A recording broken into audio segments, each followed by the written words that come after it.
Salut tout le monde, aujourd'hui on s'attaque à un gros morceau, rendre notre terrain 100% autonome en électricité.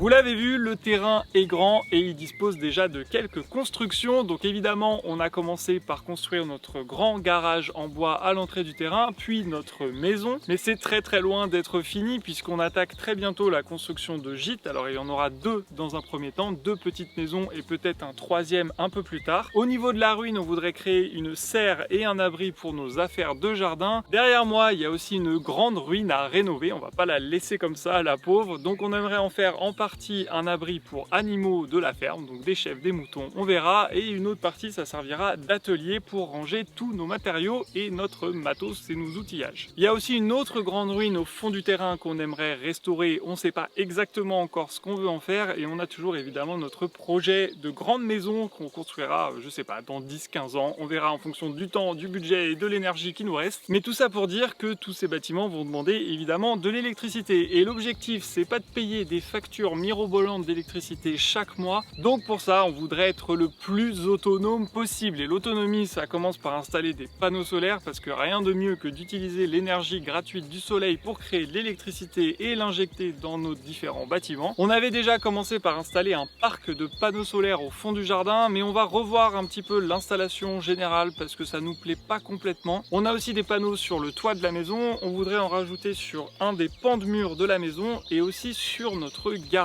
Il va falloir lier ça aussi à des batteries pour rendre notre installation la plus efficace possible. On commence tout de suite avec l'installation des panneaux sur le garage et on revient un petit peu en arrière dans le temps puisqu'on a fait ça il y a presque 2 mois.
Et de 1 panneau. Alors le plus dur, c'était de comprendre comment fonctionnaient les systèmes d'accroche sur le mur.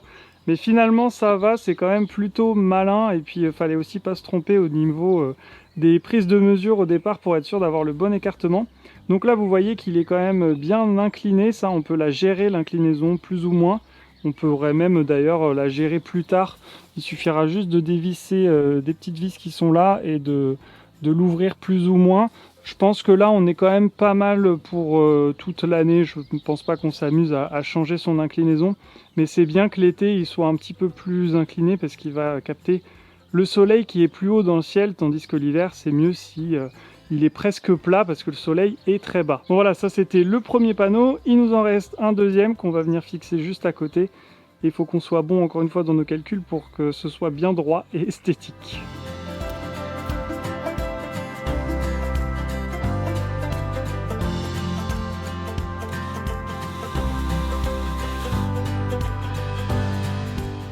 Bon, les supports du deuxième panneau sont en place, c'était le plus compliqué presque, mais maintenant il va falloir qu'on s'occupe de passer un câble à l'intérieur du garage, toc, ici, et bien sûr, dans notre chance incroyable, ça tombe à peu près là-bas, donc derrière ces gaines, il va falloir qu'on les enlève, et en gros l'idée c'est donc de faire un trou au niveau du bardage ici pour retrouver les panneaux de l'autre côté, et après de faire courir le câble solaire dans les poutres en I.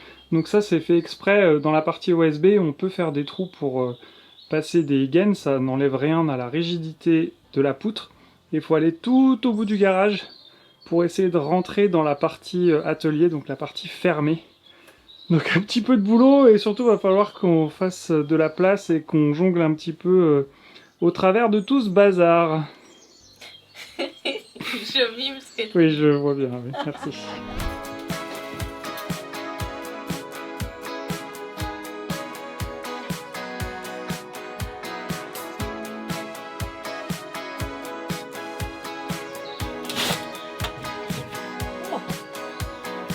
Bah c'était pas une mince affaire parce que ma scie cloche n'est pas assez profonde pour percer les 4,5 cm de bois. Donc il a fallu ruser un petit peu. Mais bon, on y arrive.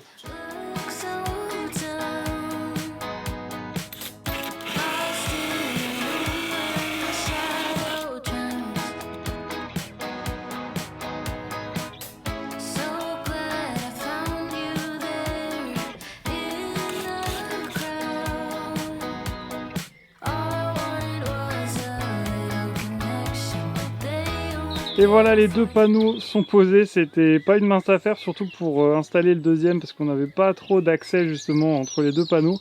Donc compliqué de serrer toutes les vis et de faire rentrer les petits écrous et tout ça, mais bon, c'est fait. Et je voulais vous montrer que c'était un endroit qui avait toujours du soleil et qu'on avait super bien choisi. Alors je vous rassure, on a quand même super bien choisi ce pan de mur qui est orienté sud-ouest, donc qui a quand même du soleil une bonne partie de la journée. Là il est 17h passées, forcément le soleil se couche. C'est l'ombre de la ruine qui est en train de cacher la moitié. Mais on aura quand même un bon rendement et puis c'est toujours bien d'avoir des panneaux un petit peu partout sur le terrain avec des expositions un petit peu différentes pour capter le soleil le plus possible en fonction des heures de la journée. Voilà, vous savez tout. Là, on va s'arrêter là pour aujourd'hui, mais on continue demain. Toujours en forme? Oui, toujours en forme. On est de retour, non pas le lendemain, mais 2 mois après quasiment avoir installé ces panneaux sur le garage. Il s'est passé beaucoup de choses. En 2 mois, on a avancé sur une grosse partie du chantier, et notamment à l'intérieur de la ruine, où il y a eu beaucoup de changements. On vous montrera ça dans une future vidéo. Mais pour revenir au sujet de celle-ci, c'est-à-dire l'autonomie en électricité, c'est super bien d'installer des panneaux, mais c'est encore mieux de pouvoir stocker l'électricité qu'on produit. Et pour stocker l'électricité, rien de mieux que des batteries. Des batteries, on en a déjà plusieurs de marques différentes, on vous en parle depuis un petit bout de temps et aujourd'hui on a la chance de tester le dernier produit de Zendur. C'est le SolarFlow 2400 AC+, et on l'adore parce qu'il est extrêmement versatile dans ses usages. C'est un système plug and play, donc il suffit de brancher la batterie sur une des prises existantes de votre maison et toute l'énergie que vous allez produire avec vos panneaux solaires qui sont soit déjà installés sur votre toiture par exemple ou que vous prévoyez d'installer plus tard, tout ça va aller s'injecter directement dans la batterie. Contrairement à d'autres batteries, pas besoin de brancher des panneaux solaires directement dessus puisqu'en fait elle va détecter votre installation existante. C'est compatible avec 100% des panneaux du marché. Grâce à un détecteur intelligent, la batterie va savoir quand vous produisez, quand il faut réinjecter à l'intérieur de la maison. Vous avez aussi la possibilité d'avoir des prises intelligentes, donc vous mettez sur tel ou tel électroménager et dès qu'il se déclenche, bam, ça va aller injecter à l'intérieur de votre réseau pour diminuer vos factures d'électricité tout simplement. Et il y a une autre fonctionnalité qu'on aime beaucoup, si vous n'avez pas de panneau solaire et que vous comptez pas forcément en installer chez vous, vous pouvez dire à votre batterie en fait d'aller récupérer l'énergie sur votre contrat heure creuse, quand vous avez heure pleine, heure creuse. Les heures creuses coûtant moins cher, en gros vous allez acheter de l'électricité moins chère que vous allez réinjecter aux heures pleines. Comme ça, en fait, vous payez le gros de votre électricité au tarif le plus bas. Et ça, c'est vraiment super bien parce que sur la durée, ça vous permet de faire de belles économies sur vos factures. Je sais que nous, on n'arrive jamais à utiliser pleinement nos heures creuses. On a un petit créneau de 2 heures dans l'après-midi, puis après, c'est en pleine nuit. Parfois, on y pense, on peut programmer des machines à laver, par exemple, en pleine nuit. Mais c'est quand même assez rare, finalement, on n'en profite pas tant que ça. Et du coup, on paye un peu trop cher dans notre électricité alors qu'on pourrait avoir un tarif heure creuse un petit peu plus étalé dans la journée. Et ce qui est aussi très pratique avec cette batterie, c'est que vous avez une prise qui est directement intégrée dedans, donc vous pouvez brancher un gros électroménager dessus jusqu'à 2400 watts. Donc nous, c'est ce qu'on a fait avec notre machine à laver qui fait aussi sèche-linge. Comme ça, elle consomme 0 d'électricité sur nos heures pleines. Elle va venir tirer à chaque fois sur notre batterie et après, quand on aura notre installation solaire de compléter, et bien virtuellement, notre machine à laver sèche-linge ne consommera plus rien. Et ça, c'est vraiment notre objectif global, c'est d'avoir plein de batteries et plein de panneaux sur notre terrain pour diminuer notre consommation et on est trop content d'avoir ce petit joujou comme Zendure. Évidemment, vous pouvez aussi augmenter au fur et à mesure le stockage. Là, pour commencer, dans notre petite batterie, on a 2,4 kWh, vous pouvez monter jusqu'à 16,8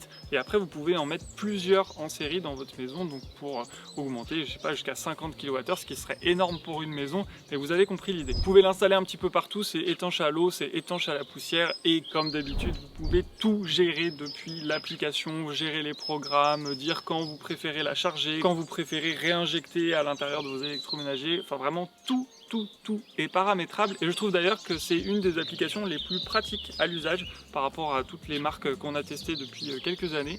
Donc bravo Zendure, ça c'est cool. En tout cas, si ce produit vous intéresse, comme d'habitude, vous retrouvez le lien en description. Merci à Zendure de soutenir notre chantier. Nous, on réattaque sur l'installation des panneaux à l'intérieur du garage.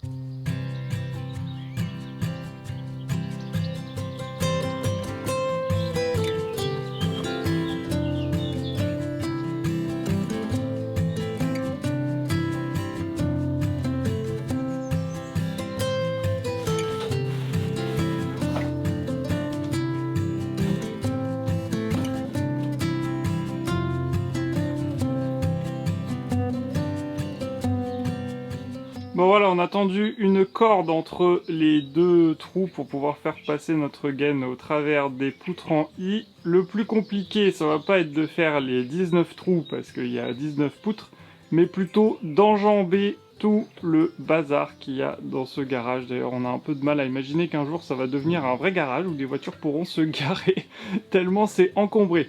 Bon, au moins on a mis la corde pour être sûr de prendre le chemin le plus court, de mettre la gaine le plus droit possible. On va faire ça tout de suite.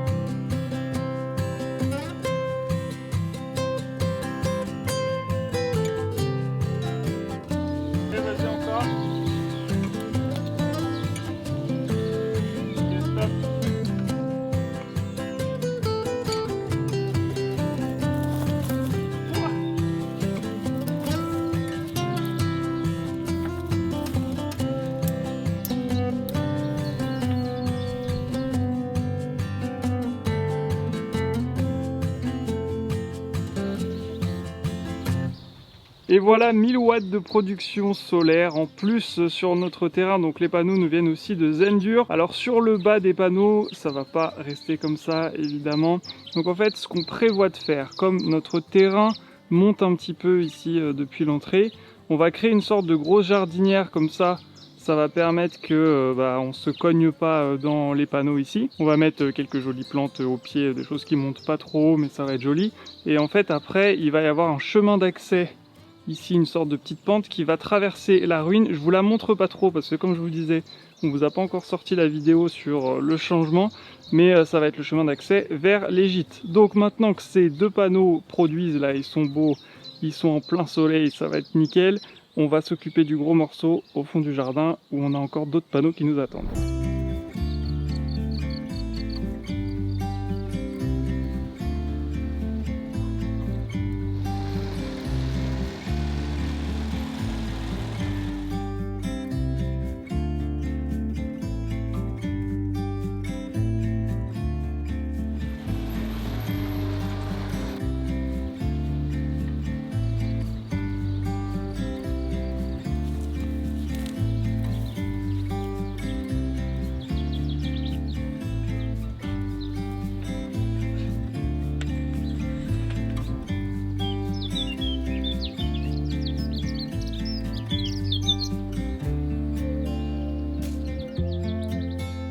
Et voici donc notre fameuse installation solaire au fond du jardin. Alors celle-là, on vous l'avait déjà présentée en détail. On a 6 kWh et j'ai envie de dire même 5 kWh maintenant parce qu'en fait, on a cassé 2 panneaux. Alors ils se sont pas cassés à cause de ce support. Ces supports sont vraiment super d'ailleurs. On a eu plusieurs tempêtes et ça n'a absolument pas bougé. Alors non, on les a cassés parce qu'en fait, l'été dernier, ils étaient installés devant notre maison pour nous donner de l'électricité dans la maison le temps qu'on se raccorde au réseau. Et en fait, on les avait mis de manière très provisoire sur sur des tréteaux et il y a eu un coup de vent et ça a cassé 2 panneaux. Donc ça c'est complètement de notre faute, on va en racheter 2 autres pour compléter l'installation. Du coup, comme je vous disais, il y a 6 kWh qui vont rentrer dans le réseau et 6 kWh de production c'est quand même déjà pas mal et on consomme pas 6 kWh d'un coup dans la journée comme ça quand il fait super beau. Donc c'est tout l'intérêt d'avoir des batteries en plus pour stocker l'énergie supplémentaire et la réinjecter la nuit ou à des moments où il fait moins beau. L'installation est quasi complète, on avait même tiré les câbles pour aller rejoindre le garage à l'entrée du terrain parce qu'en fait c'est notre garage qui va servir de hub un petit peu pour connecter tous les différents bâtiments, donc le garage en lui-même, notre maison, les futurs gîtes, la ruine qui se trouve derrière moi, etc. Mais il faut qu'on fasse une installation complète à l'intérieur du garage et ça on n'y est pas encore, mais on va vous montrer tout ça dans une future vidéo. En tout cas les panneaux sont en place, il ne restera plus qu'à brancher tout ça et on espère faire ça vite justement pour faire des économies rapidement sur nos factures. Alors voilà pour cette installation, mais on a encore 3 autres panneaux à installer sur un des murs de la maison. On n'a jamais trop de panneaux solaires sur notre terrain. Pour ça on a ma petite sœur qui est venue nous filer un coup de main, on vous montre ça tout de suite.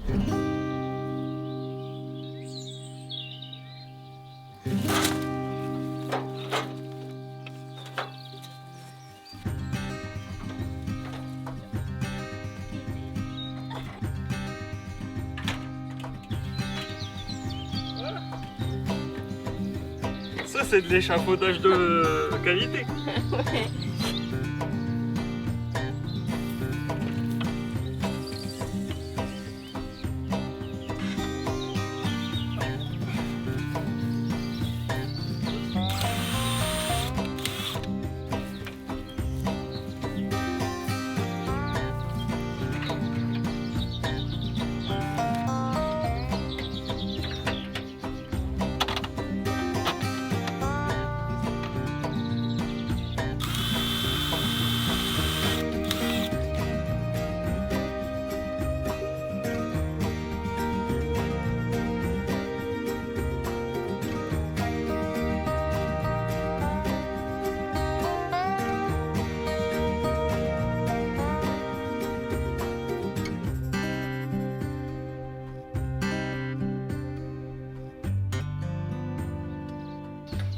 Voilà, c'est bon, tu peux lâcher.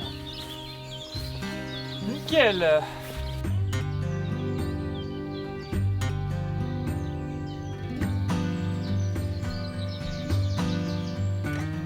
Et voilà encore 1500 watts d'installés sur le mur de la maison. On trouvait que ce mur était très souvent ensoleillé jusqu'à 14-15 heures à peu près et c'était un peu dommage de ne pas s'en servir pour mettre des panneaux, surtout qu'ici c'est une zone qu'on ne voit pas trop, c'est un chemin un petit peu de traverse autour de la maison, donc c'est pas gênant de les avoir positionnés ici d'un point de vue esthétique, j'entends. Donc encore une fois c'est super intéressant d'avoir une autre exposition pour les panneaux qui vont capter l'énergie du soleil à différents moments de la journée, comme ça on peut vraiment capitaliser sur le soleil à fond et soit stocker l'énergie dans nos batteries, soit l'utiliser en direct à l'intérieur de la maison. Voilà donc pour notre installation solaire pour le moment. On va évidemment vous montrer tous les branchements un petit peu plus tard, notamment dans le garage, parce que là il y a un gros boulot à faire. On a passé commande d'ailleurs de tout ce qu'il nous faut, mais on a des choses un petit peu spéciales parce qu'on a un projet un petit peu spécial. D'ailleurs merci à notre électricien qui nous accompagne parce qu'il s'est un petit peu tiré les cheveux sur ce qu'on veut faire, donc on vous expliquera tout ça en détail. Bien sûr on a encore des batteries à brancher. Merci d'ailleurs à Zendur de nous avoir accompagnés sur cette vidéo, vous retrouvez le lien en description. Et pour la prochaine vidéo ça va vraiment être exceptionnel. Nous on a passé une journée incroyable avec une vingtaine de nos abonnés pour nettoyer la ruine à l'entrée du terrain. Vous allez voir le avant après est vraiment phénoménal. J'espère que la vidéo sera à la hauteur de la journée qu'on aura passée et qu'elle vous plaira. À très vite pour la suite des travaux. Salut!